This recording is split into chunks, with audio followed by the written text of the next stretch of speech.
गुरुर्ब्रह्मा गुरुर्विष्णु गुरु च महेश्वरा गुरु साक्षात पर ब्रह्म है तस्मै गुरुवे नमः। ओम एकदंतम सूर्यकर्णं गजवंतम चतुर्भुजं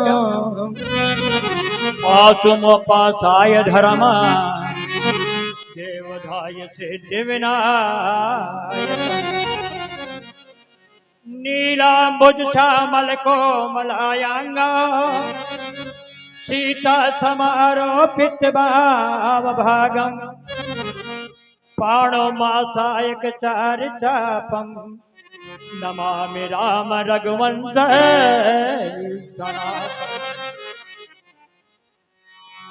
नील सरोरु श्याम तरुण अरुण बारिज नयन करो सोमम धाम सदा तुषीर सागर शयन।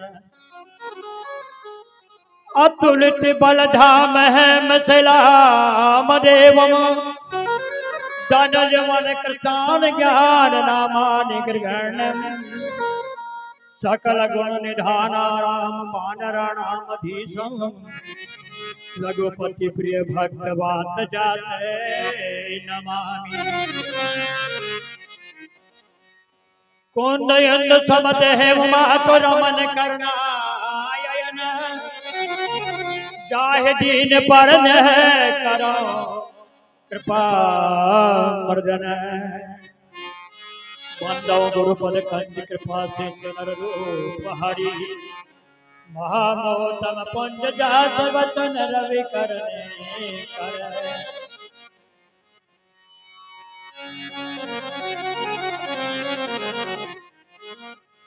पहले गुरु के चरण वंदना श्री गणेश मनाऊं मैं स्वर संगीत कला की देवी मात शारदा धाम आन बसे सुरतान कंठ में हाथ जोड़ हरदास करो ना गायक ना ज्ञानी में हर सदा सुमन तुय भेंट करो।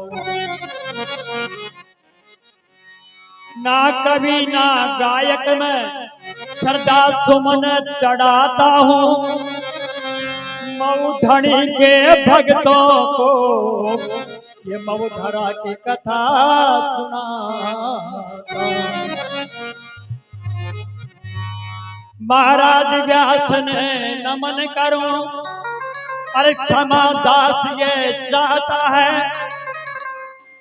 अधिकार नहीं इस गद्दी का आदेश आपसे चाहता है।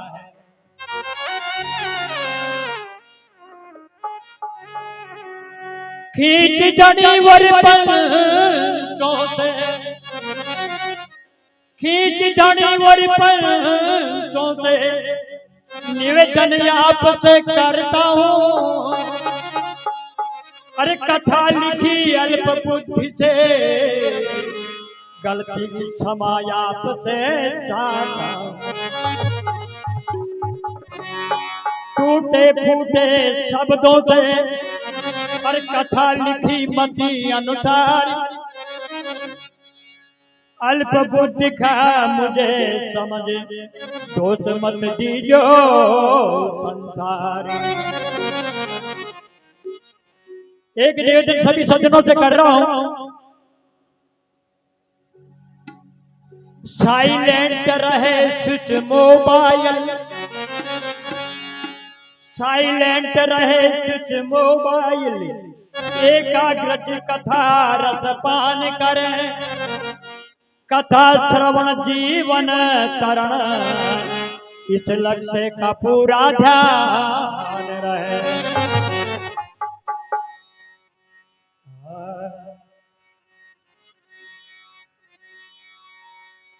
भगत भगत भगवान गुरु अरे चतुर नाम बपुए इनके पद भंजन किए सुना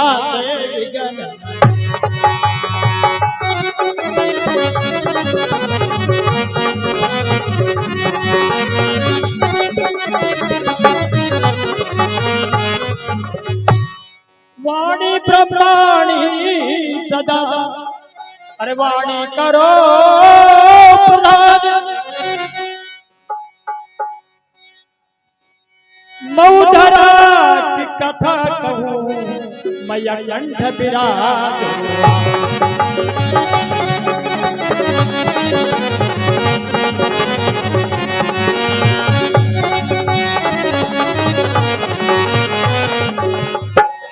कथा प्रारंभ होते है अरे सुनो वीर हनुमान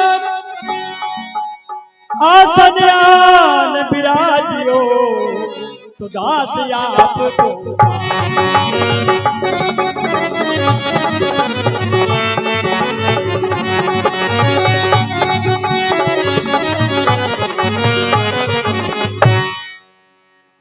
मऊधरा महाराज से अरविंद करता बार कथा कहूँ मैं आपकी पर धनी आप लगा दो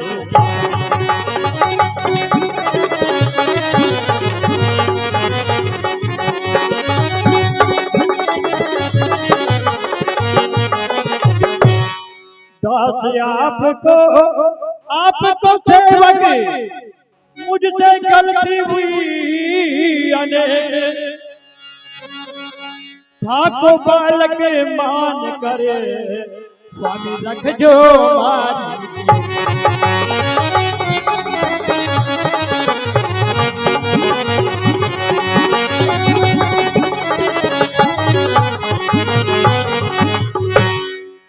आज कथा कहूँ दिल खोल कर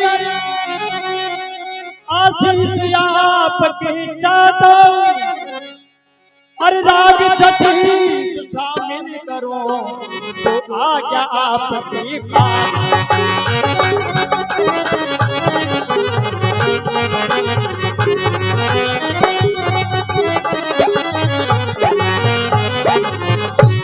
देव भगवान की और राघवेंद्र सरकार की और कुंज बिहारी लाल की बोल खींची दरबार की सजनों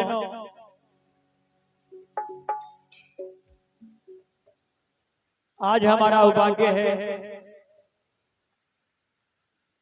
कि हमारे मऊ के धनी खींची राजा जो खिलचीपुर विराजते हैं प्रियव्रत सिंह जी साहब हमारे बीच में उपस्थित हैं। एक मेरे छोटे से निवेदन में आपकी तरफ से निवेदन किया इनको साहब मेरे यहाँ की पब्लिक चाहती है आपके दर्शन करना आपसे रूबरू होना तो तत्काल स्वीकार किया। लगा दो साइड में टेंट वाले भैया एक पर्दा लगा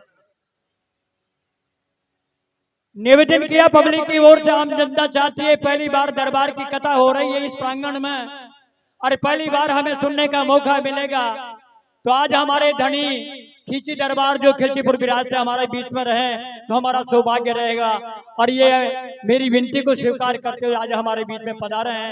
मैं मेरी ओर से मंच की ओर से समस्त पधारे हुई जनसमूह की ओर से आपका बार बार अभिनंदन करता हूँ स्वागत करता हूँ आभार प्रकट करता हूँ। साथ में पधारे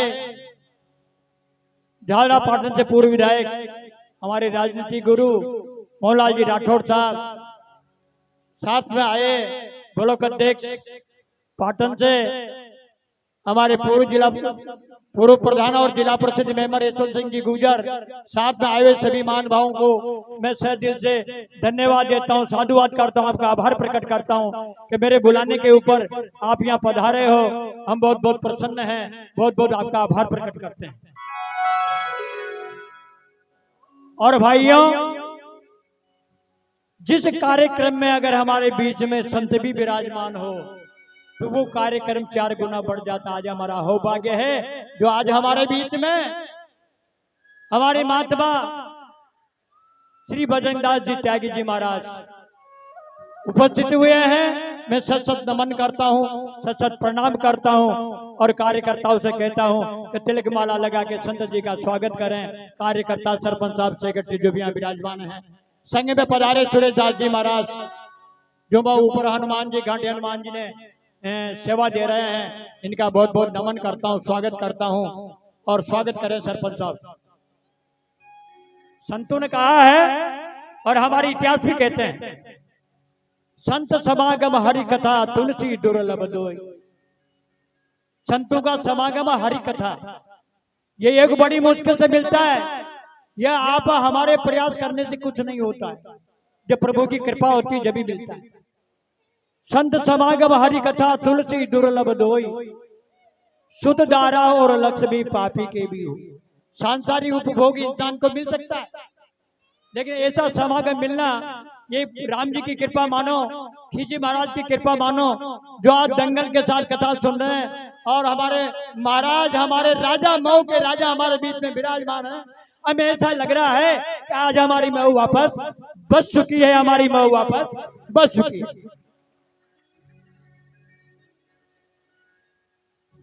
महाराज ने आकर के अभी बोला था, इन्होंने कई कार्यक्रम दे रखा है, ज्यादा नहीं रुकेंगे, इसलिए मैं ज्यादा समय और बातों का नहीं लेकर मैं कथा प्रारंभ करने जा रहा हूं। ये राजधानी, मऊ की राजधानी बहुत पुरानी राजधानी है। कई शासक हमारे यहाँ मऊ में भी हुए हैं। उत्पत्ति इनकी गागरून से है। आगे के पुराने इतिहास पर न जाकर जो मैंने कथा लिखी, जिस कथा को मैंने जहां से उठाया है मोती सिंह जी से, मैं यहां से निवेदन करूंगा। और एक निवेदन राजा जी से भी कर रहा हूं और पब्लिक से भी कर रहा हूं, और मैं हमारे महाराज खींची दरबार से भी निवेदन कर रहा हूं कि जितनी जानकारी मुझे मिल पाई, जिन्हें इतिहासों को मैंने देखा, जिन कथाकारों को सुना, जो कहानी कहते थे, किंवदंती कहते थे, उनकी बात को मैंने लिया और कोशिश करके उसकी एक मैंने स्टोरी लिखी। और स्टोरी लेने के बाद फिर मैंने इस कथा का निर्माण किया है। गलतियां मेरे से बहुत हुई होगी, इसमें कोई दो राय नहीं है कि मैं भी कोई इतिहासकार नहीं हूं, लेकिन कोशिश करी है मैंने कि जहां से मैं उठाऊंगा शायद उसमें कम से कम गलती आपको मिले। एक निवेदन और कर दूं, कथा करना या किसी प्रकार की भजन संध्या करना, सत्संग करना, ये मेरा प्रमुख ध्येय नहीं है। मैं कथा भी निःशुल्क कर रहा हूं और 2-5 साल से देवनारायण की कथा करता हूं, इसी तर्ज में निःशुल्क कर रहा हूं। मेरी 12वीं कथा हो चुकी है।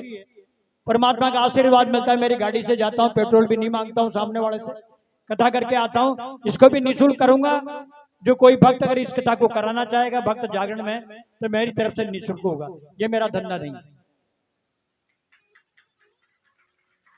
कथा करना, it is not my permanent business. My business is agriculture at this time, 2 village, and I am Dr. Ayurvedic, my dispensary बागे। भगवान ने मुझे खूब दे रखा है, कोई दो राय नहीं है। खूब कृपा है खींची महाराज की, जिसमें मैं बिल्कुल जिस पंचायत में अल्प समुदाय से आता हूं, जहां मेरा एक घर हो, इन्होंने मुझे सरपंच बनाया हो, जनपद बनाया हो, 3 बार सरकार का चेयरमैन चुनाव, मुझे आदर सम्मान मिला। क्या कमी छोड़ी इन्होंने? दाल रोटी मिल रही दोनों टाइम। बड़े आदमी, करोड़पति आदमी 2 टाइम 2 रोटी मिल रहे हैं, 2 रोटी मुझे भी मिल रही है। इसलिए इस कथा के माध्यम से मेरा ये लक्ष्य नहीं है कि मैं इस धंधे से जुड़ूं या इसका बिजनेस करूं। मैं ये सोचता हूं कि मेरे दिल में ख्याल आते थे बरसों कि मेरी धरोहर है, ये हमारे एरिया की धरोहर है, और इसकी जो वंशावली है यह हमें सही सलामत पता नहीं। कथा में मैंने ध्यान आकर्षित करने की कोशिश करी। खींची दरबार की जब कृपा हुई 2005 में, जब खींची दरबार ने मेरी धर्मपत्नी को सरपंच के पद से नवाजा, तो मैंने विचार किया कि ग्रामीणों के सहयोग से तो ये इसका पुनर्गठन नहीं हो सकता, पुनर्निर्माण नहीं हो सकता। कोशिश करी मैंने पंचायत के माध्यम से प्रस्ताव भेजे, पुरातत्व विभाग को, मैडम मुख्यमंत्री थी, मेरे प्रस्ताव को मंजूर के राज्य सरकार ने पुरातत्व में लिए। और आज जो आप ये दृश्य देख रहे हो, ये 20 साल पहले यहाँ का दृश्य नहीं था, और ये खींची राजा की कृपा थी। एक निवेदन और करूं मैं आपसे, ये कथा लिखना मुझे बड़ा दुर्लभ लग रहा था। कहां से इतिहास लाऊंगा, किन से इतिहास पढ़ूंगा, कहां से इसकी स्टोरी को शेयर करूंगा। लेकिन ये कृपा थी इनकी, इनका निर्देश हुआ कि हिम्मत वाले की हार नहीं होती है। मैंने कोशिश करी है कथा लिखने की, और अब मैं कथा प्रारंभ करने जा रहा हूं। मौत से स्टार्ट करी मैंने कथा। जब यहाँ मोती सिंह जी का राज था, वो यहाँ के शासक थे, उस समय से मैंने राजधानी को लिया है, कथा को लिया है। एक निवेदन करूंगा मेरे भाइयों, इस मध्य प्रदेश, राजस्थान और अन्य प्रांतों में भी अगर मेरे ख्याल से ज्यादा तो राजा जी को याद होगा, मेरे ख्याल से कि खिंची दरबार की संगीतमय कथा का आयोजन अगर हो रहा है तो वो पहली बार हो रहा है। मेरा हाथ जोड़कर आपसे निवेदन है, 2-2.5 घंटे की कथा है, इसको बड़ी शांत चित्त से सुने, किसी प्रकार का हल्ला गुल्ला न करें, मोबाइल का स्विच ऑफ कर लें या साइलेंट मोड पर रहें। किसी को ज्यादा जरूरी बात करनी है तो यहाँ से बाहर निकल करके जाएं, खुद भी डिस्टर्ब नहीं और सामने वाले को डिस्टर्ब नहीं कर रहे हैं। ये मेरा निवेदन है, मेरी प्रार्थना को स्वीकार करें। 2-2.5 घंटे इस कथा को बड़े लगन के साथ श्रवण करें। इस मऊ में आखिरी शासक मोती सिंह जी हुए, अन्य भी भाई थे, बहुत अच्छे राजन थे, वो बड़ी धर्मात्मा मूर्ति थी, शासन भी बड़ा सुचारू रूप से चलाया उन्होंने। राजकाज चलता गया, पहले छोटी स्टेट, बाद में बड़ी स्टेट का निर्माण करा उन्होंने। अब देखो यहाँ की राजधानी को कैसे बनाया उन्होंने। एक छोटा सा राजधानी का वर्णन करता हूं आपसे।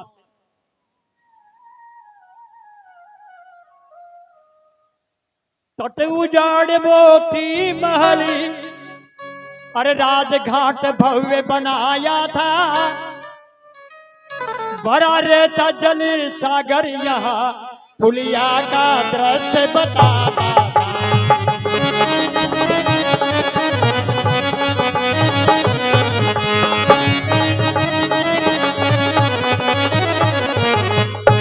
वे बवशाली दरवाजा, अरे सोना चांदी भरा खजाना था, भारी फौजा मंत्री संतरी, ये राज कचहरी डारी खाना था।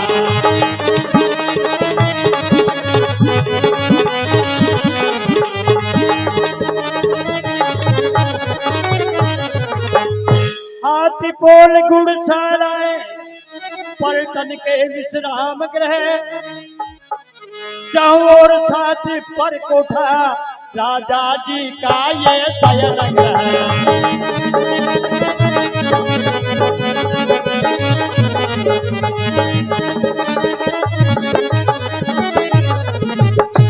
भगतन की भव्य बावड़ी, अमृत जैसा जल भंडार, अंदर सुंदर बने झरोखे, ये कलाकृति से कर श्रृंगार।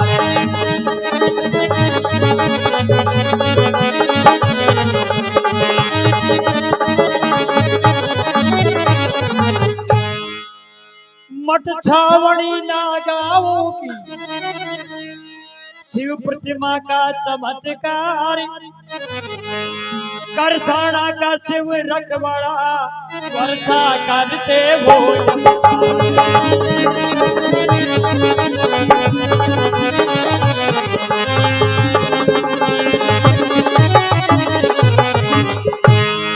जी राज दरबार की।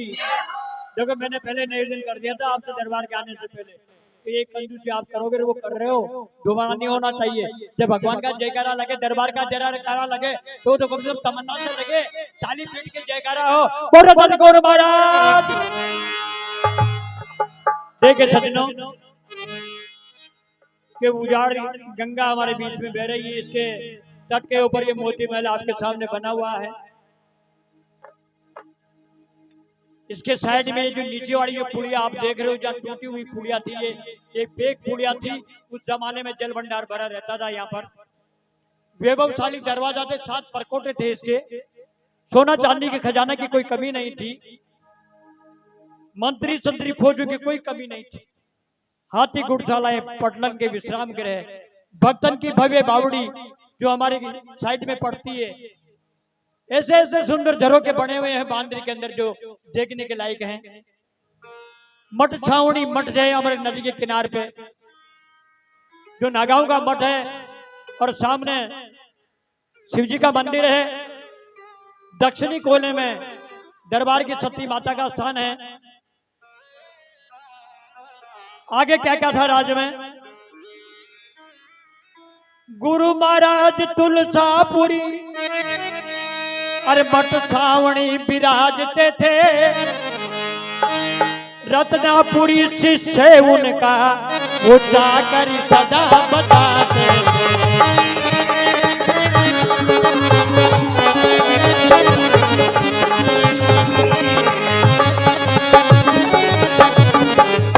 मठ के अंदर तुलसापुरी जी नागा महाराज विराजते थे, जो खिजी दरबार के कुल गुरु थे।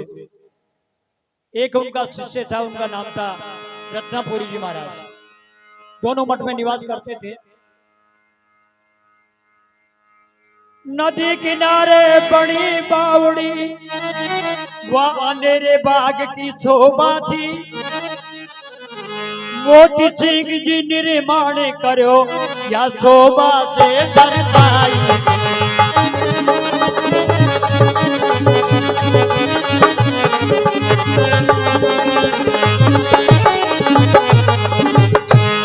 बीघा 600 तालाब बना और घाटों की संख्या थी भारी, राजघाट सबके बीच में ये राजा जी कला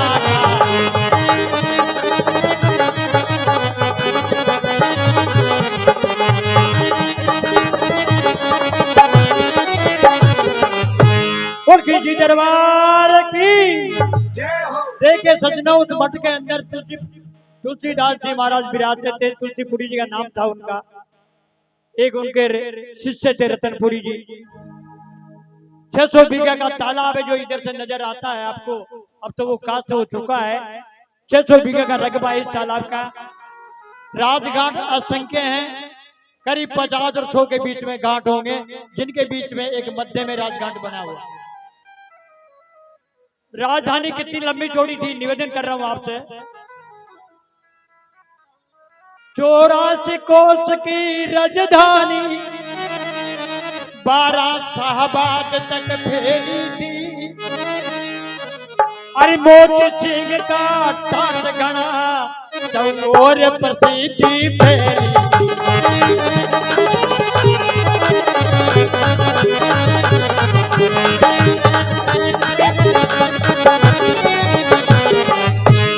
लेखों में ऐसा लेख आया और बताया गया है कि इस राजधानी की जो इसकी सीमा थी वो 84 कोस तक। 12 से उली तरफ गांव आता है आमापुरा, जिसका कागड़ इसका कागड़ दर्शाया गया है मऊ का, और 12 से साइड में होकर शाहबाद तक यहाँ की राजधानी थी।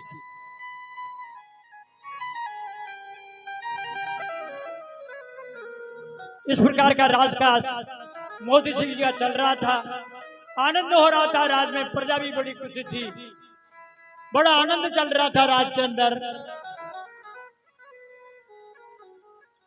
देखो सज्जनों, जब समय चेंज होता है, समय आने में टाइम नहीं लगता है। समय किसी के बुलाने से नहीं आता है, अच्छा भी आता है बुरा भी आता है। आगे क्या होता है मोती सिंह जी के जीवन में। आनंद हो रयो राज में, अरे हो रही सवाई मोज, समय बुरो जब आ गयो राजा जी पे पड़ गए।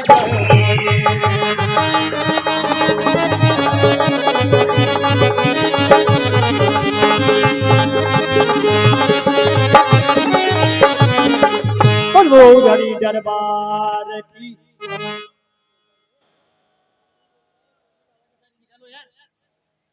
हेलो देखिए सज्जनों,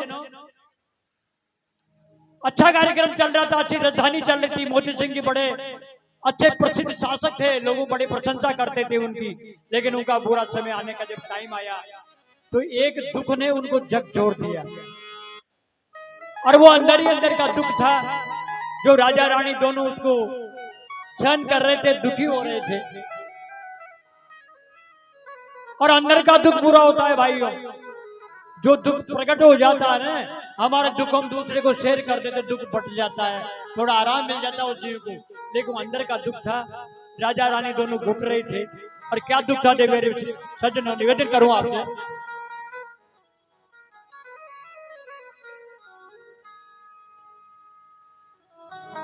मोती सिंह जी की उम्र 55-60 साल के समथिंग जा रही थी, लेकिन भगवान की कृपा नहीं हुई कि उनको बालक नहीं मिला। वहां तक उनकी कोई संतान नहीं हुई। और ये बहुत भारी दुख था राजा रानी के बीच में। बार बार भगवान से अर्ज करते रहते थे वो, और दुख के मारे राजा जी बड़े परेशान हो रहे थे।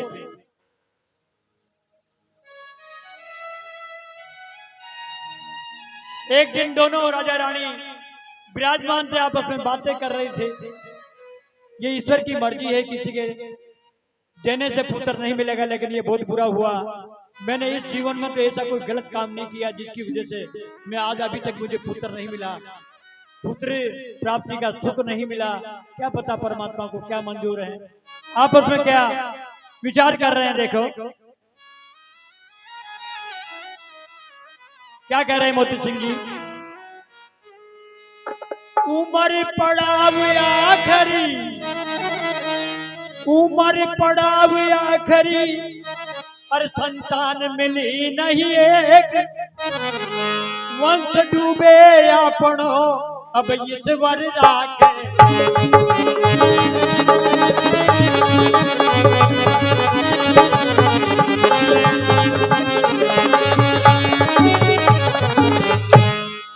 महारानी से कह रहे मोती सिंह जी, महारानी जी उम्र का आखिरी पड़ाव आ चुका है, संतान एक भी नहीं मिली। अब ये वंश डूबने का समय आ गया, खिंची वंश का डूबने का समय आ गया। परमात्मा को क्या मंजूर है, आगे मैं कुछ नहीं जानता। तो देखो महारानी जी मोती सिंह जी से क्या अर्ज कर रही है, क्या निवेदन कर रही है महारानी। अजी मठ में चाला दो ही जना, गुरु जी भी डालते थे इनके मठ में। तो महारानी जी कह रही है राजा जी से कि महाराज मेरा निवेदन सुनो। मठ में चाला दो ही जना, अरे गुरु जी से अर्ज सुना बाने, बालक मांगा जोड़ा माई आपन वंश चलावा।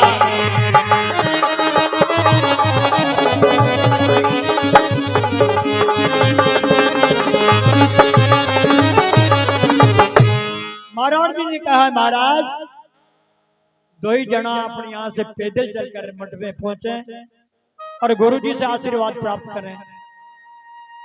गुरु का पद भगवान से भी बढ़ा दिया गया है।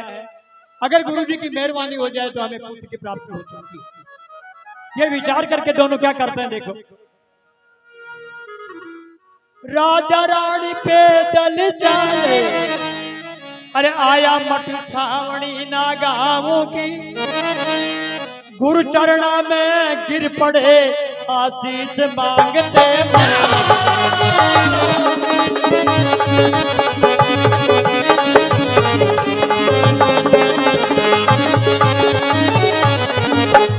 मोती सिंह जी महाराज की। देखिए सजनों, राजा रानी दोनों चलकर मठ में आते हैं, गुरु जी के चरणों में जा गिरते हैं और अपनी मन्नत की आशीष मांग रहे हैं। चरण पकड़ लिए गुरु जी के।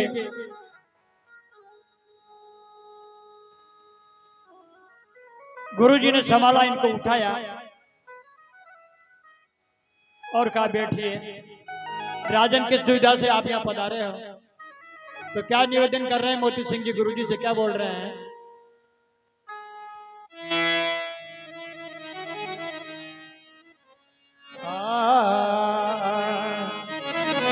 अरे मारी बिगड़ी बनाओ ये महाराज आजियो, मोती सिंह आयो द्वार।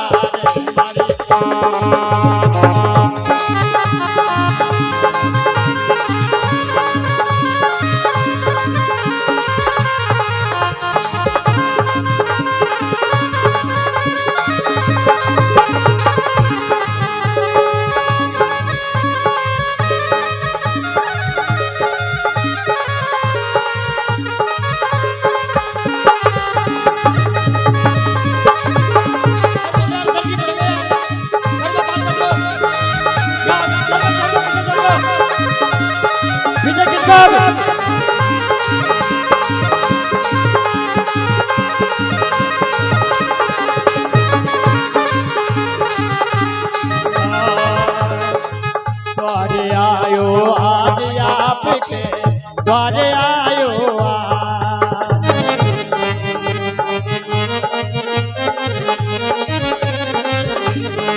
द्वारे आयो आज आपके द्वारे आयो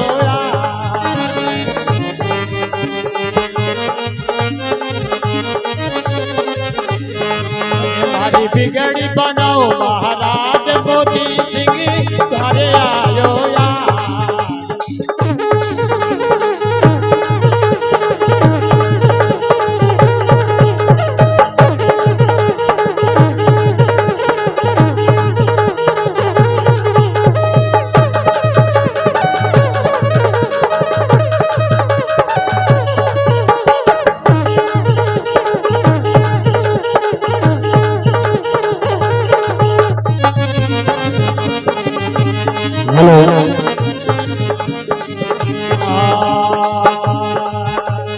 तुलजापुरी जी नाम कहावे हे माता गुरुरा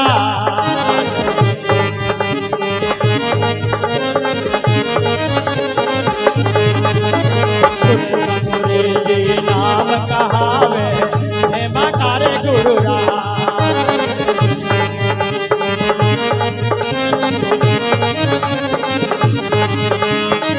मारो दुखड़ो में तो स्वामी थारो मारो देखो सिंह आयो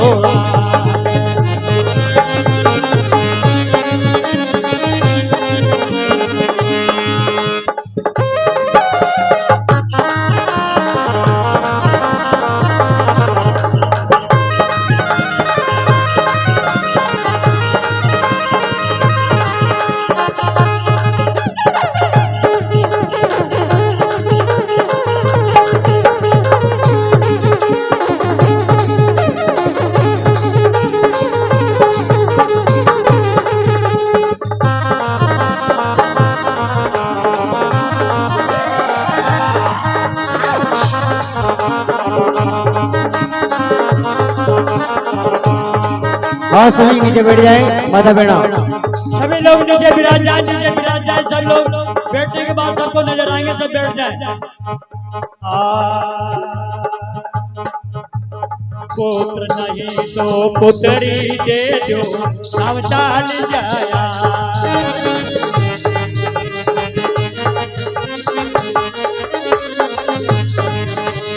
पुत्र नहीं तो पुत्री दे जो सब चाल जाया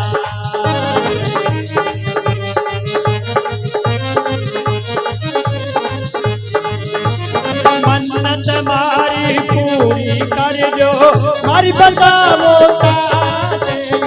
सिंह आयो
दरबार